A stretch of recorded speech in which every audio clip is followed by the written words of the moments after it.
Hello. Welcome to Chapter 7, Section 4, Transforming Exponential and Logarithmic Functions. Now, this is not the first time we've transformed functions. We have done this for every single graph that we've ever had in this class, which means that just like in every single other graph that we've ever had in this class, you already know all of the rules. Inside is horizontal and you do the inverse. Outside is vertical and you do the same.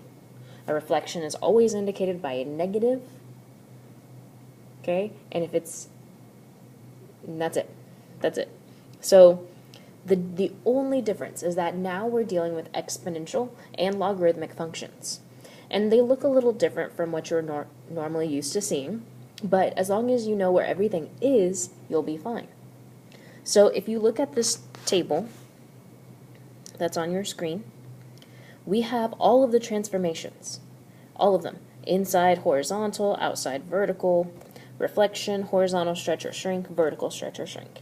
And you know if it's horizontal, you do the inverse, outside you leave it alone. The only difference here is that if you look very closely, the inside is x minus 3. That is in your exponent. So your inside is actually your exponent when it comes to exponential functions. Your outside is the large number after your exponent. So it's not in your exponent. So you're going to have to be very careful about how you write things. Okay, because if I have to guess, I'm going to guess you're wrong. All right, so make sure if something is in the exponent, you write it very small. And if something is outside of the exponent, you write it larger so that there's a clear distinction between the two.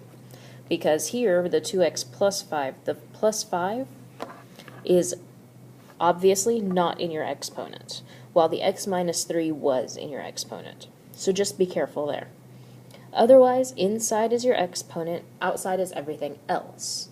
Now, remember, when you have an exponential function, you have a base, and that base is whatever base it is. So that's not actually changing anything, right? It changes your graph, but it doesn't affect your transformations. So let's go ahead and using our table, let's go ahead and do examples 1 and 2. Well, for example 1, you have to describe the transformation of 10 to the x, represented by 10 to the 3x minus 5. Now, when you do this, you're actually looking for the change. What has changed between 10x and 10 to the 3x minus 5?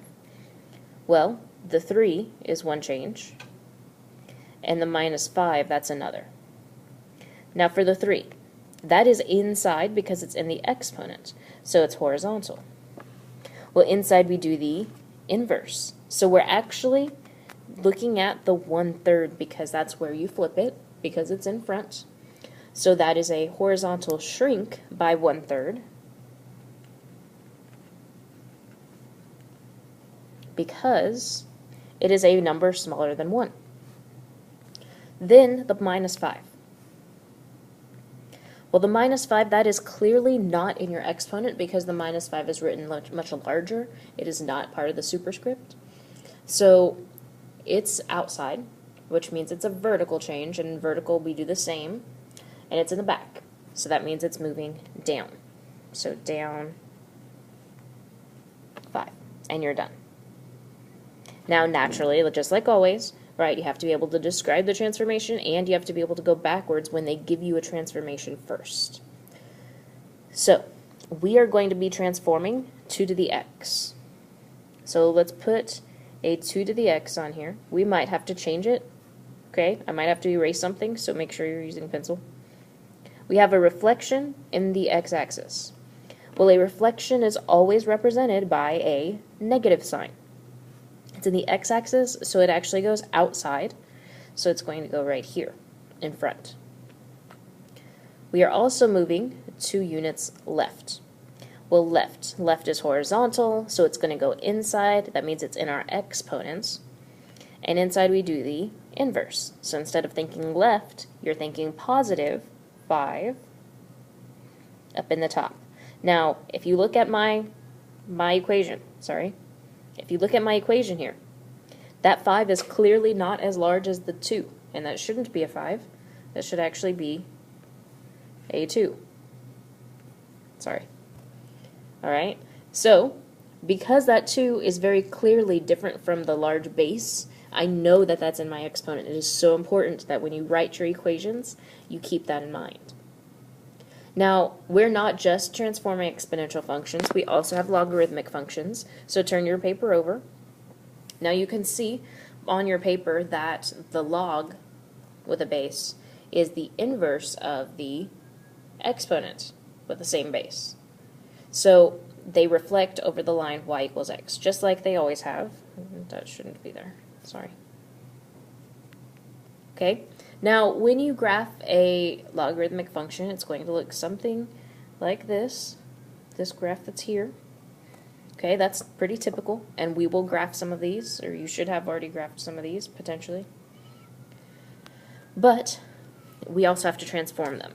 Now, if you look at your table here, inside is indicated by parentheses. Outside is not indicated by parentheses. So if there are no parentheses, it's automatically outside. If there are parentheses, it's automatically inside. Kind of like when we had x squared. You had to put the parentheses if you wanted to show that something was inside. It's the same idea. And the log is the function. So you always have to have the log. The log doesn't change anything, and the base doesn't change anything if there's a base there. So let's use this again, right? Just to give you some examples. Describe the transformation of log x represented by log negative 1/4 x. Well, the negative is one change, and the 1/4 is another. Okay, that's the only difference between log x and log of negative 1/4 x. So, the negative, outside or inside? Inside. Well, negative always indicates a reflection. So we have a reflection. Because it's inside, it's actually in the x-axis. Now remember that negative, even though it's right next to the 1/4, that does not affect the 1/4. Okay? The negative is a reflection on its own. Once you've dealt with that negative and you move on to the 1/4, you're only looking at the 1/4. Now that 1/4 is inside. So again, we have horizontal. And we have to be specific, because inside you do the inverse. We're going to take that 1/4 and flip it on its head so that it is 4 over 1, which is the same as 4, and we're only looking at the positive version of this number, so we do have a positive 4. Well, 4 is bigger than 1, so this is a stretch by 4, and we're done. Again, if you do it one way, we have to do it the other way. We are transforming log x, and we are moving 1 unit down with a vertical stretch by a factor of 5. So those actually all go outside. So I'm going to start by writing my log of x. Well, if it's 1 unit down, we're moving vertically, so it's a -1. On the outside, you don't have to put parentheses. You don't have to. If you'd like to, you can put parentheses right around the x, because that's the only thing that should have parentheses. Now, followed by a vertical stretch means that the entire thing has to be multiplied by 5. So we have 5 times everything. Okay, which means that in my final answer, I actually have to distribute that 5. So we really don't have log of x minus 1. We don't have 5 log x minus 1. We have 5 log x minus 5. And that is our final answer. Okay? And you do that when it's followed by. This word right here, these words, followed by, means that you apply that to everything. Okay? It goes to everything. If that stuff is outside, if your stretch is outside because it's vertical, then it applies to everything outside. If it's a horizontal stretch, it applies to everything inside, unless there's nothing else there. Alright? So hopefully you remember your transformations. Come to class ready to talk about it. Have a great day.